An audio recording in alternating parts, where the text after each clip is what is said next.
जपानने भारतीय आंब्यांना नकार दिलाय.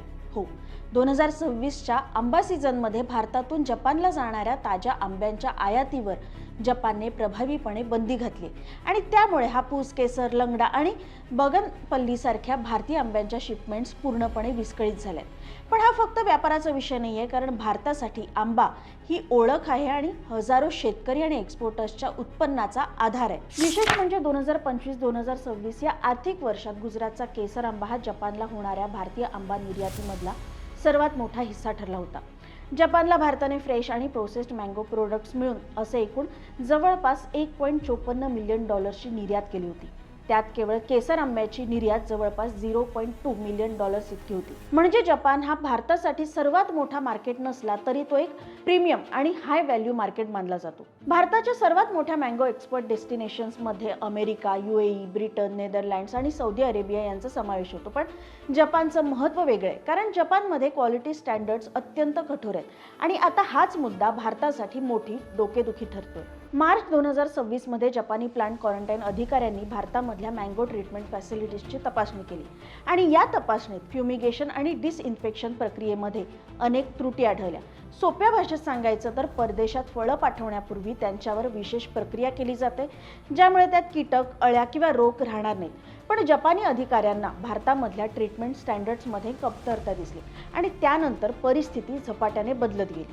31 मार्च 2026 रोजी योकोहामा प्लांट प्रोटेक्शन असोसिएशनने एक अधिकृत नोटीस जारी केली.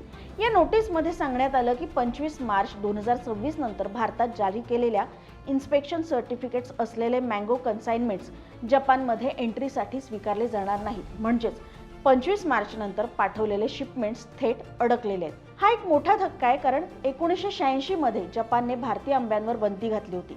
सुमारे 20 वर्ष ती बंदी होती. त्यानंतर भारतीय आंब्यांमुळे जपानमध्ये माशा होत आहेत असं त्यांचं म्हणणं होतं. पुढे 2 दशकांनी 2006 मध्ये त्यांनी ती बंदी उठवली आणि आता परत ती बंदी घातली. जपान दरवर्षी फळांविषयी स्वतः तपासणी करतं आणि यंदा त्यांना त्यात त्रुटी आढळल्यात. याहून मोठी गोष्ट म्हणजे जपानच्या स्टेट रन प्लांट प्रोटेक्शन स्टेशनने स्पष्ट सांगितले की जोपर्यंत भारत ऑपरेशनल आणि ट्रीटमेंट स्टँडर्ड सुधारत नाही तोपर्यंत भारतीय फॅसिलिटीजमधून फ्रेश मँगो इम्पोर्ट्स पुन्हा सुरू होणार नाहीत. म्हणजे ही बंदी एका वर्षापुरतीच असेल असं गृहीत धरण्यात अर्थ सुद्धा नाहीये. योकोहामा प्लांट प्रोटेक्शन असोसिएशन ही संस्था जपानच्या मिनिस्ट्री ऑफ ॲग्रिकल्चर, फॉरेस्ट्री आणि फिशरीज सोबत क्लोजली काम करते, म्हणून हा निर्णय अत्यंत गंभीर मानला जातो. सध्या भारत सरकारने या मुद्द्यावर कोणतंही सार्वजनिक स्टेटमेंट दिलं नाहीये. पण एप्रिल ते जून हा पीक मँगो एक्सपोर्ट सीझन जवळपास रेग्युलेशन शिवायच जाणार आहे असं दिसतंय. म्हणजे एक्सपोर्टर्सना थेट आर्थिक फटका बसणार आहे आणि समस्या इथेच संपत नाहीये. यावर्षी एक्सपोर्टर्स समोर आणखी एक मोठं संकट उभं राहिले, ते म्हणजे वाढलेले एअर फ्रेट चार्जेस. एका गुजरातच्या एक्सपोर्टरने सांगितलं की गेल्या वर्षी अमेरिकेला मँगो शिपमेंट्स पाठवण्यासाठी एअर फ्रेट कॉस्ट हा जवळपास $250 ते $350 प्रति किलो होता. पण यावर्षी तीच कॉस्ट ही $580 ते $590 प्रति किलो पर्यंत पोहोचली, म्हणजे जवळपास दुप्पट वाढली.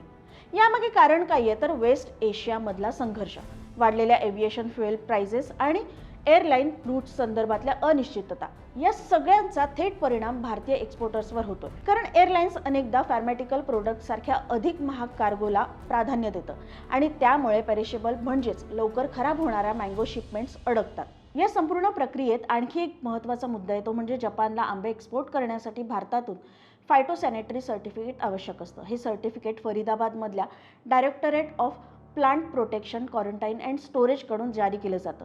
ही संस्था भारताच्या ॲग्रिकल्चर मिनिस्ट्री अंतर्गत काम करते. म्हणजेच एक्सपोर्ट प्रोसेसमध्ये क्वालिटी चेक्स आणि डॉक्युमेंटेशन अत्यंत महत्त्वाचं असतं. भारत जगातलं जवळपास 45% आंब्याचं उत्पादन करतो, पण जागतिक बाजारात फक्त चव पुरेशी नसते. तिथे hygiene, traceability, documentation, fumigation standards आणि ऑपरेशनल डिसिप्लिन याला सुद्धा तितकंच महत्त्व असतं. आणि सध्या भारत याच स्टँडर्ड्सवर प्रश्नचिन्हांचा सामना करतोय.